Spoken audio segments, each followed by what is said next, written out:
After using the Pixel 8 Pro for over 6 months as one of my daily drivers, I can tell how it has exceeded my expectations. Not only is it one of the best Android phones around, but also one of the best phones overall with its impressive AI features and camera performance. That's why I am eager to test its successors, the Pixel 9 Pro and Pixel 9 Pro XL. The company is rearranging its Pixel lineup because instead of just one flagship model, we are getting two instead, while the standard Pixel 9 and Pixel 9 Pro Fold round things out on the other ends of the spectrum. Given the popularity of the iPhone 15 Pro Max and Galaxy S24 Ultra, Google is turbocharging its new Pixels with newer cameras, durable designs, and more helpful AI features. As much as Apple Intelligence claims to redefine the iPhone experience, I think these new Pixel phones take it a step further.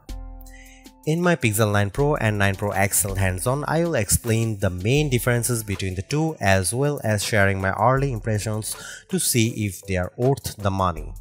Just as a reminder, the Pixel 8 Pro launched at $100 more than its predecessor last year with its $999 starting cost, and that's for a phone with a 6.7-inch display. That's why the Pixel 9 Pro XL is regarded as its true successor because of its 6.8-inch display, whereas the Pixel 9 Pro has a smaller 6.3-inch one. Unfortunately, Google's also marking up the prices of its new Pixels.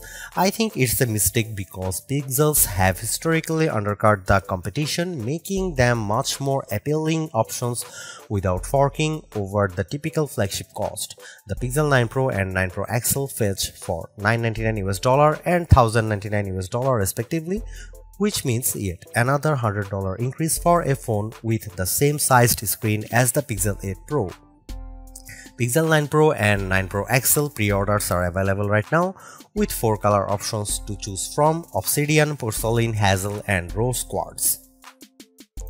On the surface, the same peculiar design traits that make the Pixels distinct are present here, but with slight alteration. Most notably, I like the redesigned camera bar on the back of both phones, which now is an elongated pill-shaped protrusion as opposed to edge-to-edge one in past devices. While I have been accustomed to handling the Pixel 9 Pro XL's size, it's refreshing feeling to hold the smaller Pixel 9 Pro. Apart from the camera cutout, the designs of the new Pixel phones make them look eerily similar to the iPhone 14 Pro series due to the polished metal trims that are not flat as opposed to contoured. I am on the fence about this peculiar change because the contoured edge make the Pixel 8 Pro much more comfortable to hold. It's a change I am going to need to get used to, but at least they are still sporting the same matte gloss surfaces as before to give them that always clean, smooth look. Google claims they are twice as durable as the Pixel 8 generation, while Corning Gorilla Glass Victus 2 protects the screens. I also like the 4 color options they are available in, especially Rose Quartz with its subtle amount of saturation. One of the biggest areas Google improved on was the introduction of its actual displays with last year's Pixel 8 lineup, which I point out in my Pixel 8 Pro review. The company claims that the Super Actual displays in its new Pixels, however, are 35% brighter with peak brightness outputs of 2700 nits. They are ambitious claims for the 6.3 and 6.8-inch displays of Pixel 9 Pro and 9 Pro XL, but given how the Pixel 8 Pro realistically peaks at 1526 nits, I'd be happy if it manages to exceed 1600 in our benchmark testing. I pulled up a couple of 4K HDR videos on YouTube on both phones, and I'm glad to report that they are just as lovely as ever, complete with wide viewing angles and deep colors that catch my attention. I have got to give Google credit here because unlike other flagship pairs, the Pixel 9 Pro and 9 Pro XL are outfitted with the same camera arrangement. This turns out to be a 50 megapixel main camera, 48 megapixel ultra wide and 48 megapixel telephoto with 5x optical zoom. The latter spec is important because its rivals typically have a divide, much like how the iPhone 15 Pro gets a 3x optical zoom while the iPhone 15 Pro Max gets the better 5x one. So it's nice that Google's giving both phones the same 5x optical zoom. If that's not enough, their selfie cameras are also getting a tremendous boost with 42 megapixel front-facing cameras with autofocus. I snapped a couple of selfies on both phones, and based on what was previewed, they look much better than the ones I have taken with my Pixel 8 Pro.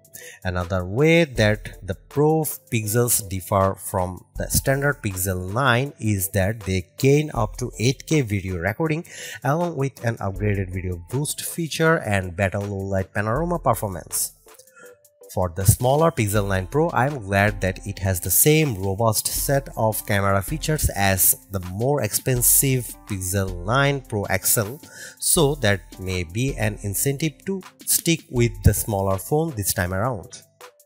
The biggest area of opportunity for the Pixel 9 Pro and 9 Pro XL without a doubt has to be its processing performance, mainly because it's underperformed against rivals chips like Apple's A17 Pro and Qualcomm's Snapdragon 8 Gen 3.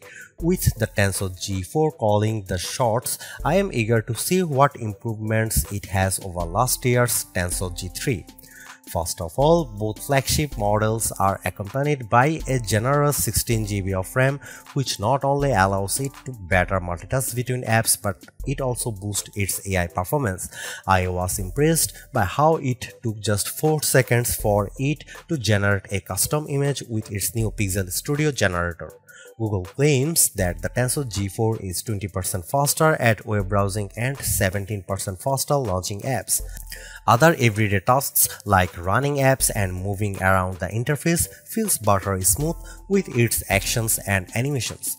Although the Tensor G4 chipset needs to pull out all of the stops when it comes to benchmark tests, the Tensor G3 lagged way behind the competition. Honestly, battery life's going to come down to the power efficiency of the Tensor G4 chip. That's largely because the Pixel 9 Pro XL has a 5060 mAh battery, which is marginally better than the Pixel 8 Pro's 5050 mAh one.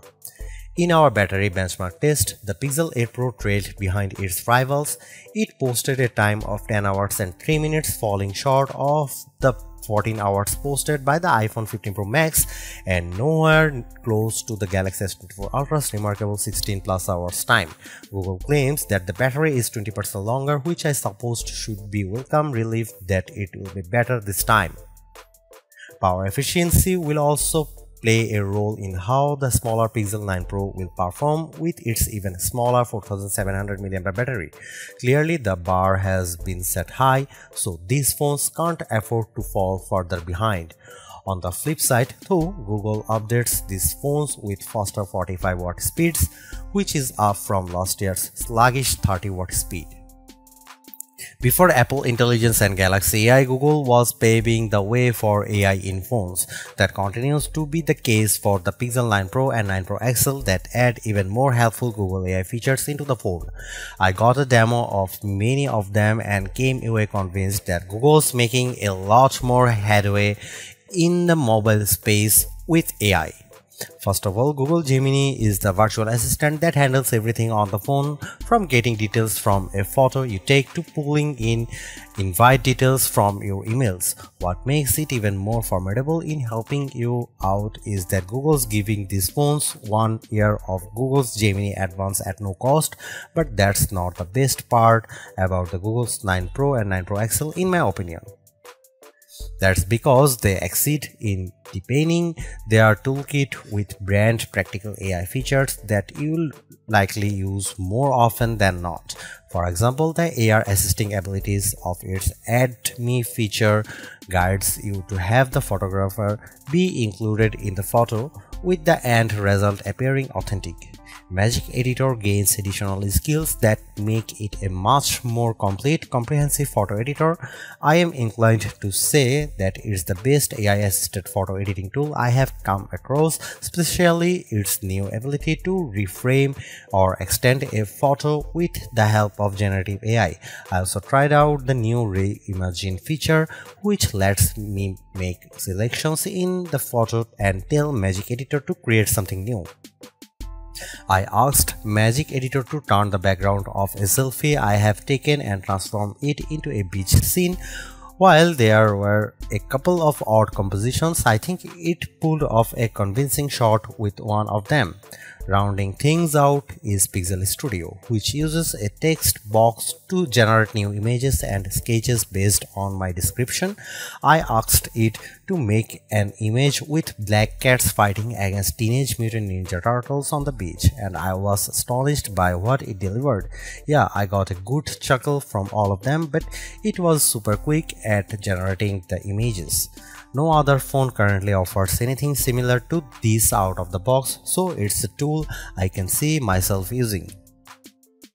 Call screen has been one of my favorite AI features, with the Pixel 8 Pro allowing Google Assistant to take phone calls on my behalf, but the Pixel 9 Pro and 9 Pro XL gain the added convenience of call notes. Essentially, it will record your phone calls and then create a summary about it, which is well if your short-term memory isn't that great. And finally, the last feature you should know about is the Pixel exclusive screenshot app. I'm still on the fence about using it as much as the other features, mainly because it involves taking a lot of screenshots.